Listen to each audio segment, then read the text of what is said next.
Hey everyone, welcome to the Airline podcast series powered by Fetcherr. Super excited for this episode. We've got Chris Wilkinson here in the house.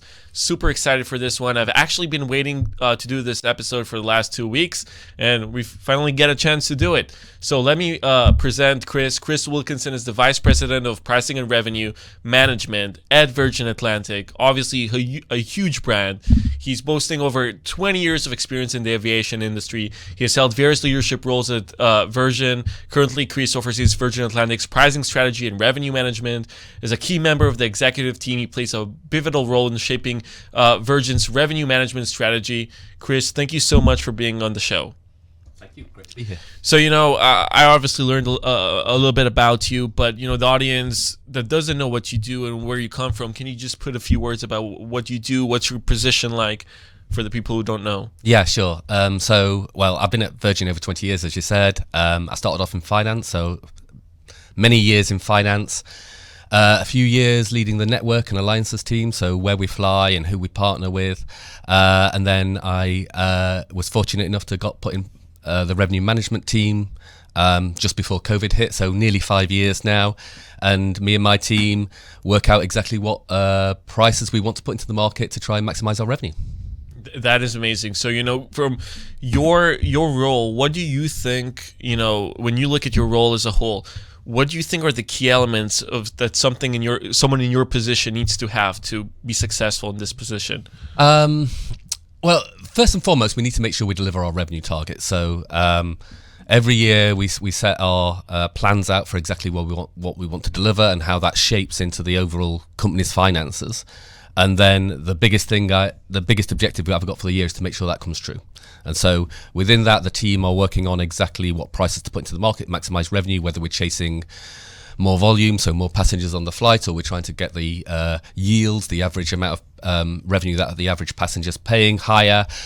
They're the combinations that we need. But separately, really where we're driving to is how do we not just change this year's performance, but change all of our future years' performance. And so there's a lot of development that we're trying to do from a revenue management perspective, just to try and maximize revenue in future years as well as the current year. Just on like the technical front, how many people are on your team? Like how many, a company like Virgin, how many people are in charge of, pricing? Yeah, so not many. There's 9,000 people in Virgin Atlantic as a total, of which about 30 people are in my remit, and within that we cover pricing, inventory, ancillaries, the strategy for pricing, our budgeting and forecasting, some of the tools and development and things. So actually within the pricing team itself, there's only 6 people that are leading that. That's impressive. A lot of work for 6 people. Exactly. So thinking about the airlines industry, pretty traditional industry. You agree with me, right? Yeah. We haven't seen humongous amount of innovation in this sector probably in the recent 10 years. Now we're finally starting to see that. From your perspective, what are the primary challenges currently impacting Virgin Atlantic or maybe rival airlines? Yeah, I think it's that transitionary piece actually. I think most airlines that you can talk to, I think, would have a common view about exactly where the industry is going and what that will look like in X years' time. But equally, everybody's doing it pretty much the same way for the last 20 years, 30 years, in terms of how they control the offers going into the market, and it's moving out of one and into the other. That's really difficult.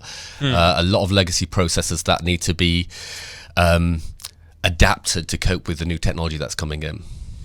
When you think about like new innovations, you can't help but think about AI, right? We're seeing this not only obviously in the airlines industry, but in every industry in general. We're seeing the hottest companies that people are talking about. If it's in public traded companies like Nvidia, right, with AI being the front line there, or even private companies like OpenAI with ChatGPT and all the things that go into that sector. How do you envision the integration of AI technologies into the airline industry, into the aviation industry?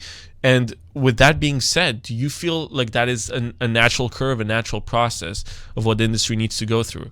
Absolutely. I mean, it's almost everywhere. I think there's multiple ways in which AI is already leaking into the aviation industry, not just in revenue management across our contact centers and the operational areas of the predicting failures on the aircraft and all those kind of things. So it's everywhere. But equally, I think with the things like ChatGPT, LLMs coming in, it's actually changing everybody's workload of how they do things, and so it's going to be absolutely huge going forward. Virgin, obviously a leader in innovation.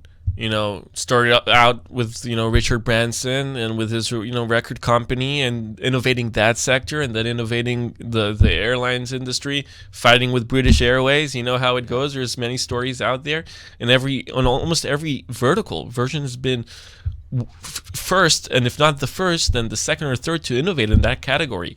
How was your, let's call it, AI journey into adapting into your own department?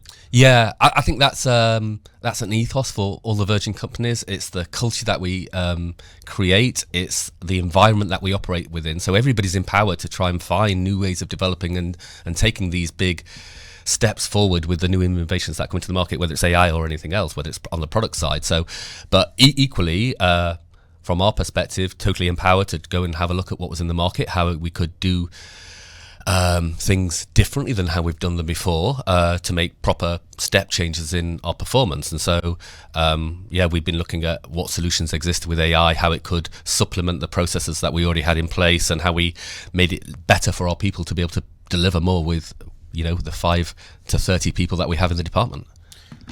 AI has been innovating, but AI has also been creating a bit of a chaos. Let me kind of explain where I'm going with this. So, when you integrate AI, especially into a legacy solution or an industry where you hasn't been so tech forward, sometimes humans get pissed, or sometimes there are challenges that arise, right?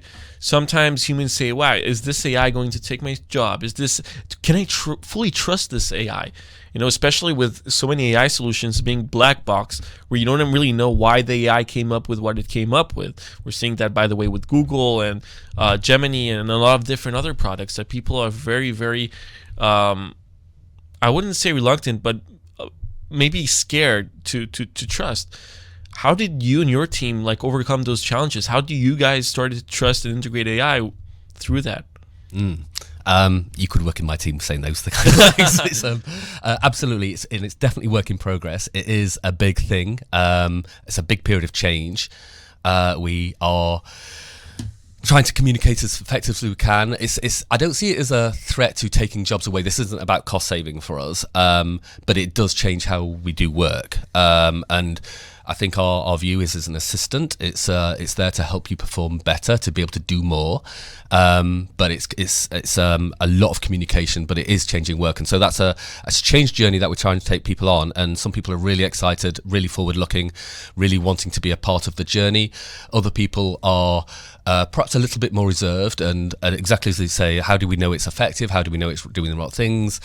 So there's just so much to that, and I think everybody's on a journey. We're doing the best we can to try and take people on that journey with us, explaining the benefits. But equally, you talked about the black box there with Fetcherr developing some great things, great tools to help us understand why it's doing what it's doing, so we can properly buy into the outputs that it's creating. So it's work in progress for us. Mm-hmm. Yesterday I had a conversation actually with a CEO of an AI company, and he told me that in his previous role he was a VP in a big large enterprise company, and he basically said that his employees expect to be presented with the newest innovations out there. So he said that he heard rival employees going to work for other companies because they had integrated AI already, which just made their jobs easier, which they know they could work faster, they could be more productive. So I definitely see how, one day, if every employee in the aviation industry would say, is there an AI component to this that can make our jobs easier? And it's the company's role not only to, like you said, you guys are not doing this to save costs, but to basically make enhance the way you guys work. Yeah, productivity around that. Exactly. And I really think that's a big thing with a lot of the technology infrastructure across the airline industry is just so old. These are big leaps that people are making now, and the new tech that's coming on that will help us perform more productively,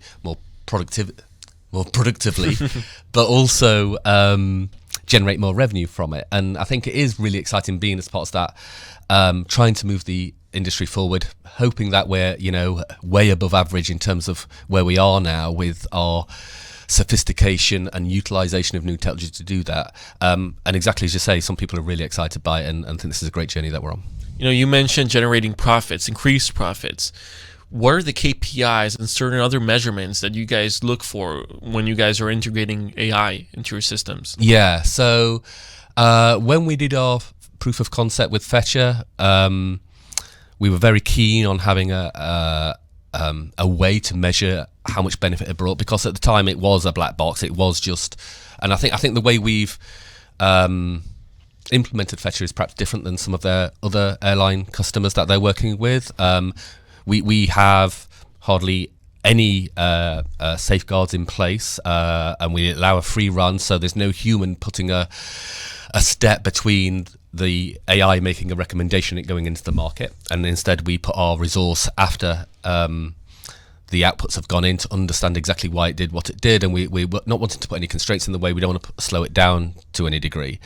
But with that, there comes some understanding of exactly how we need to look at it and measure it. And so we basically gave half of a route to Fetcherr, and we kept on with our existing systems and our existing processes for the other half, and then just measured one versus the other to see over a period of time, was it consistently performing higher than our current processes. How was the onboarding process like with Fetcherr? You guys are already 1 year inside the process. How was the onboarding look like? Yeah, pretty good. To be fair, though, we've made our outputs from Fetcherr fit with our legacy infrastructure, and I think that's some of the challenges we talked about earlier, where we're trying to transition out of one way of working and into another.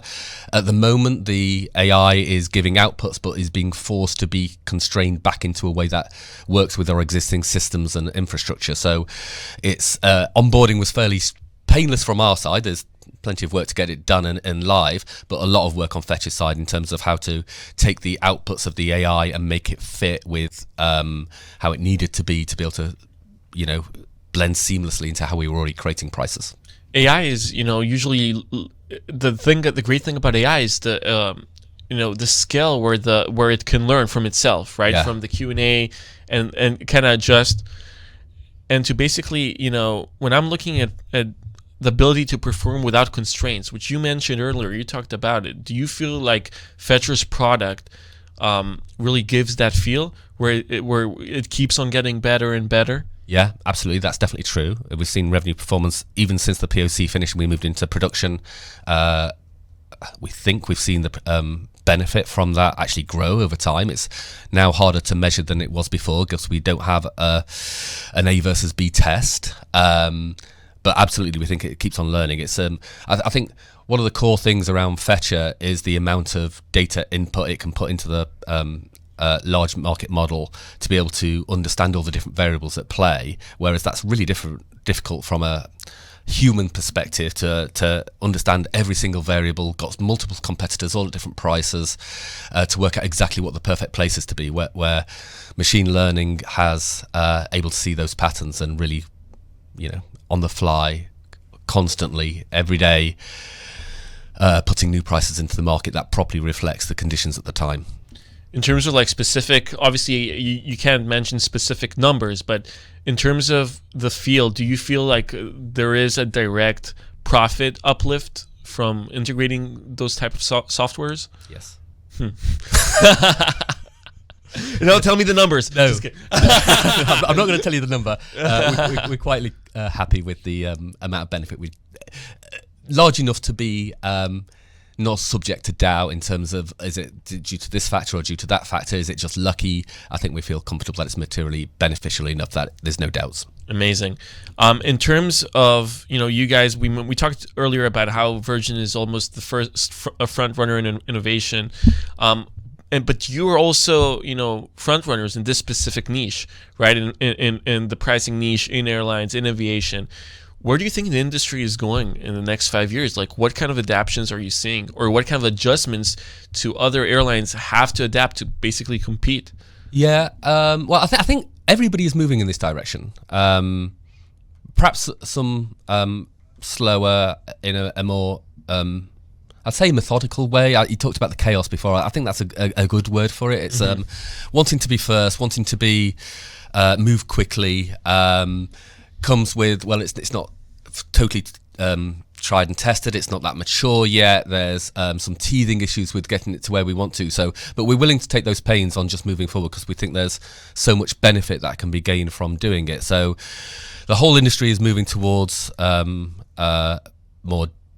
more dynamic, more sophisticated offers, and not just in terms of pricing, but also in terms of content of the things that we put in front of customers. So I think everybody's moving in that direction. It's just the pace that you choose to move at it.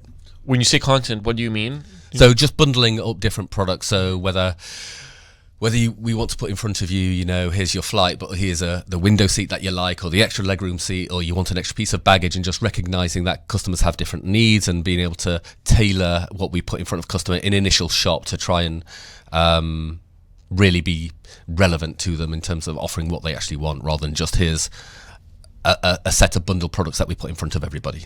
In terms of like the future outlook of when you're looking at this, would this start and end only with flights, or would this go on through the whole customer journey, right? If it's hotels, if it's taxis, if it's just like AI being integrated into this whole journey of, since the minute you walk out of your house, you start that journey until, you get back home. Yeah. I mean, I think we're so far away from this at the moment, but that is absolutely the ambition we've got.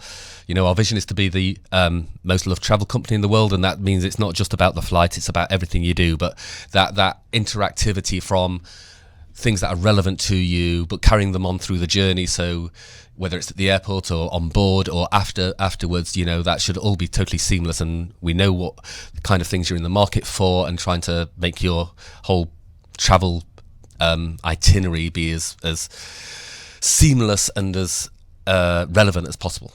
When you look at the partnership that you guys have with Fetcherr, where do you think where are there areas you think it could expand? I don't think it's really broad. So I don't think it's limited by anything, to be honest. I think we're starting off with the pricing side, but offer creation, bundling. You could even go into revenue optimization from a aircraft deployment perspective, new market opportunities into operations and everywhere. It could be anything. It's I think whether it's Fetcherr or whether it's Fetcherr plus others, all of this old infrastructure is changing bit by bit, and is properly ripe for modernization. Before this conversation, I heard a Fetcherr staff member talking about, large market models. Yeah. Right? He used that term. He used that buzzword. And, it also appears in the NASDAQ.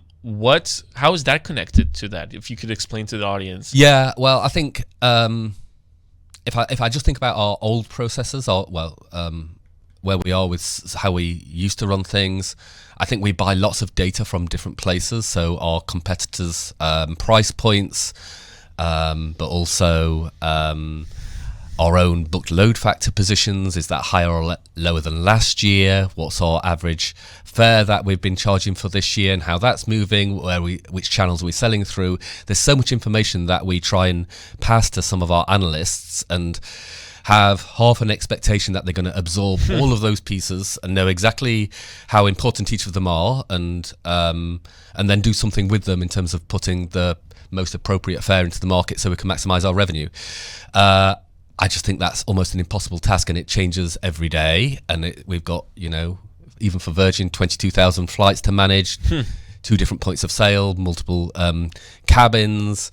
It's just so much to it that it's almost the second you could even start that process off, you're out of date. You've never even had a chance to finish your analysis and be able to do something, where the large market module can just almost instantaneously take all of that information and work out its relevance, how important it is, how correlated it is, what factors are dragging our offers either upwards or downwards, come up with a summary and then put it into the market straight away. So we've gone from something that was almost thousands of Excel spreadsheets that would take months to work on to something that's almost done before we Probably a lot of guesswork as well previously, right? Absolutely. And there's so many things like the weather, everything can make an impact, right? Like Yeah. when you look at that, it's such a, and having like, a Taylor Swift concert, right? it could affect the way this goes, right? Yeah, it's so much to it, and it's it's moving from just old school how we technology to something that's now we should embrace it and take the opportunity that it brings us. And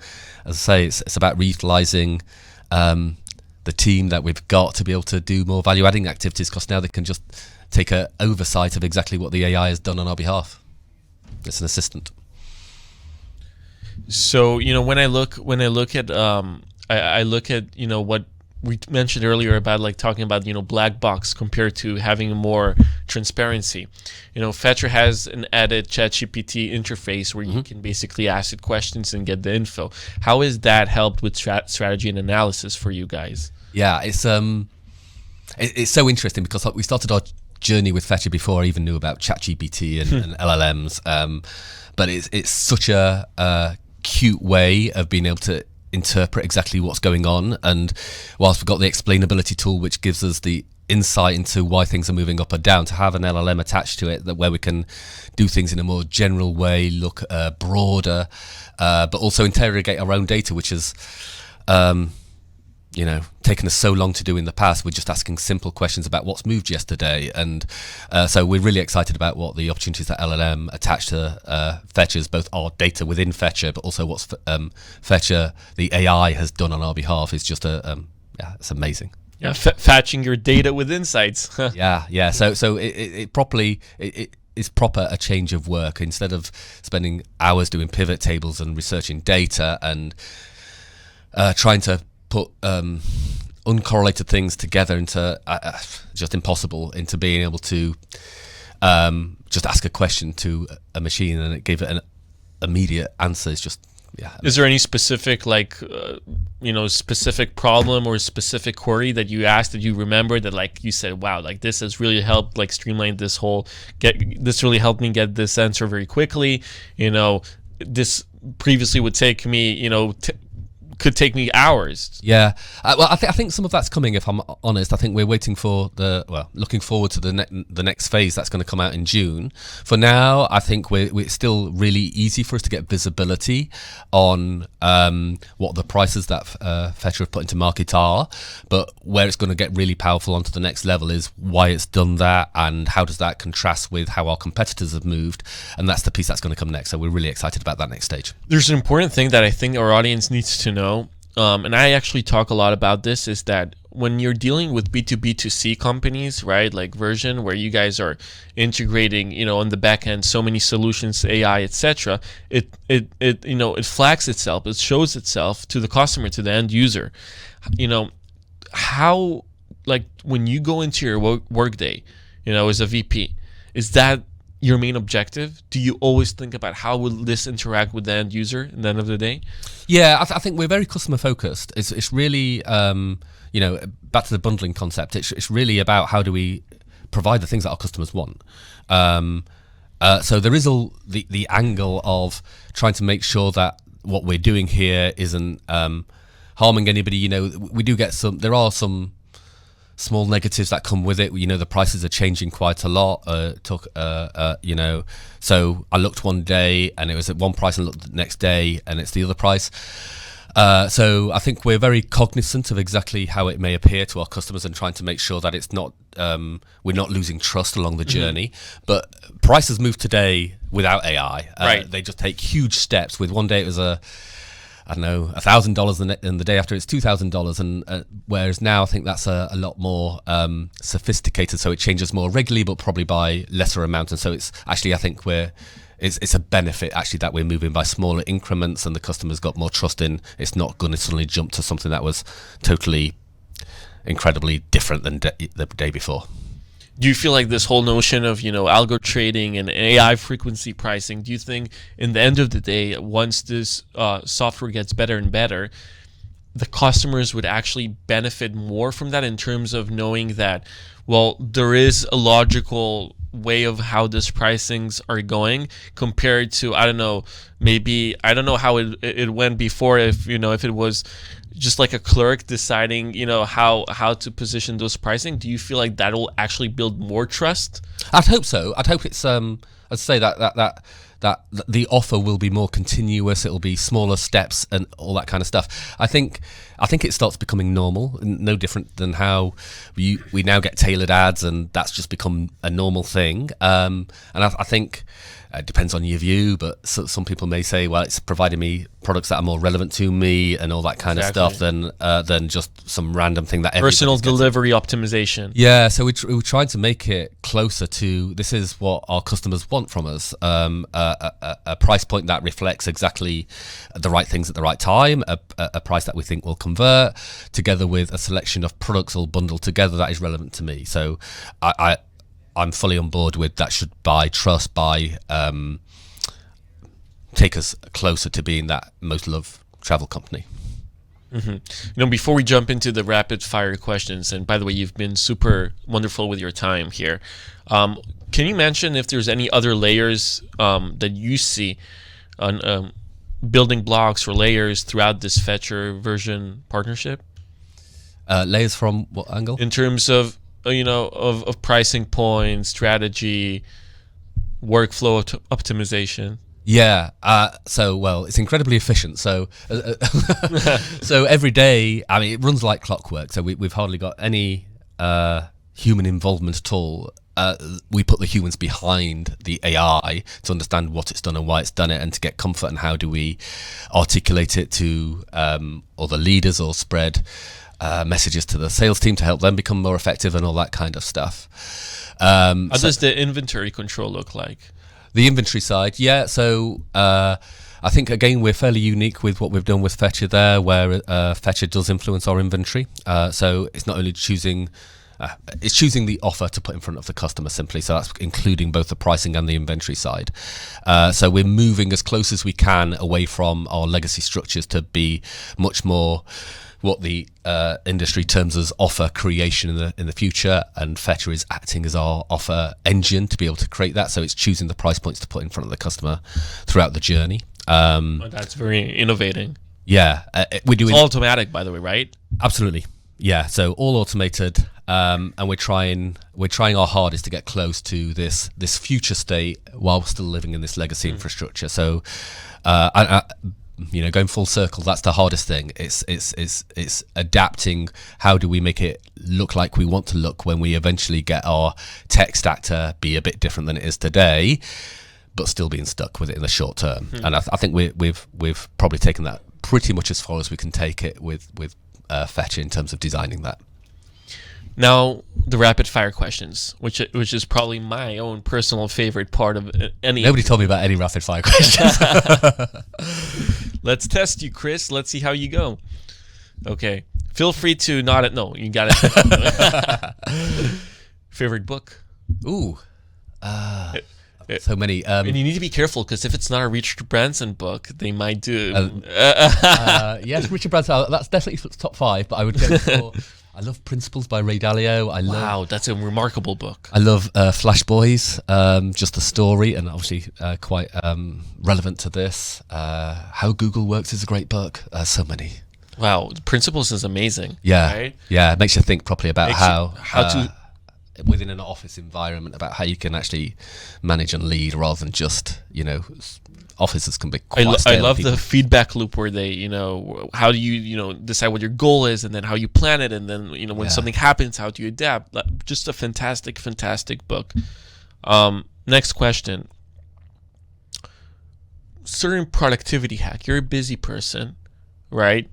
You shift from, doing this kind of things to managing your team and clients, etc.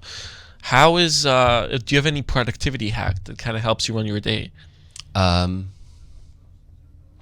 Well, we've just started using Copilot, which is, again, similar to everything here, but that's probably not the one I go for. I think the thing I think I value the most is having a team where everybody has complementary skill sets, and then, just some people are better at some skills than others, and other people are better at those other skills than the other ones, and therefore allocating or getting.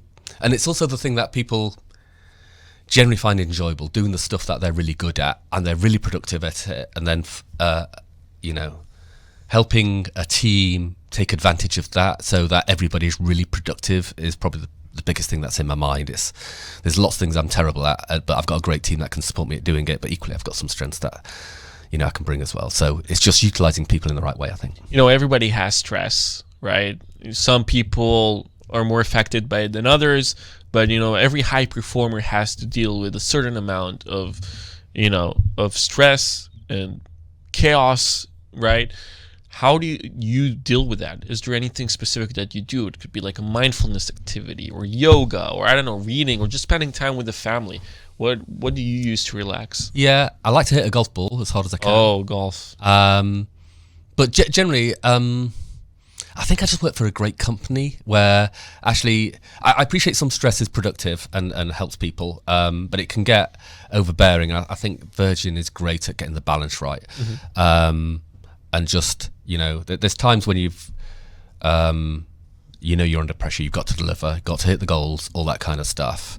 But sometimes it's just can be unnecessary. So I think getting that balance right so it's a powerful thing rather than just something that brings people down and stops them performing. Are you a music person? Do you enjoy music? I do. The UK has... I'm terrible at everything, but I've got a drum kit, I've got 2 guitars, I've got a bass guitar, so I like to do things, but I just like trying lots of different stuff without being really very good at any of them. When I think about the UK, I'm like, it's unbelievable the amount of musical and film talents that you guys have. David Bowie, Elton John, it's like in the Beatles, you guys, like, everything is from the UK. It's unbelievable.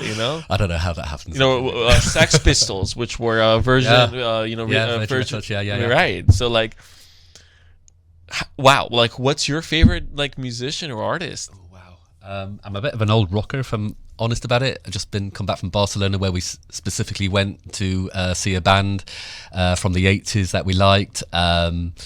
So yeah, just anything with guitars in it, simply. Amazing. Okay, last question for the day. Okay. Where do you see Virgin in 10 years? Where are you guys? It's really exciting times. You're probably going to be there. Maybe. I'll be getting close to finishing definitely at that point. It's Virgin's 40th birthday this year, and so we've got a big party set for June. Can I come? I'll drop an invite in the post. Okay. So we're really looking forward to that. So in 10 years we'll be 50. That'll be a huge milestone on its own. Got a great relationship with Delta and Air France KLM and our JV that'll be continuing to blossom. The industry is going to go through some sustainability things in the next 10 years, I think, and Virgin wants to be at the forefront of that. So the work we're doing within the teams at Virgin to move that forward, using a SAF, but getting to more sustainable ways, that's going to be really exciting. So I expect us to make some movements in that. And then just continuing to grow, blossom, make things more customer friendly, take all the pain points out of traveling. That's our goals. Amazing. Chris, thank you so much for your time. It's been a pleasure. Great stuff. Thank you ever so much. Thank you so much for listening to this show, to this episode. You can go follow Fetcherr on social media, on LinkedIn, Twitter, and Facebook. You can subscribe to this YouTube channel. And thank you again.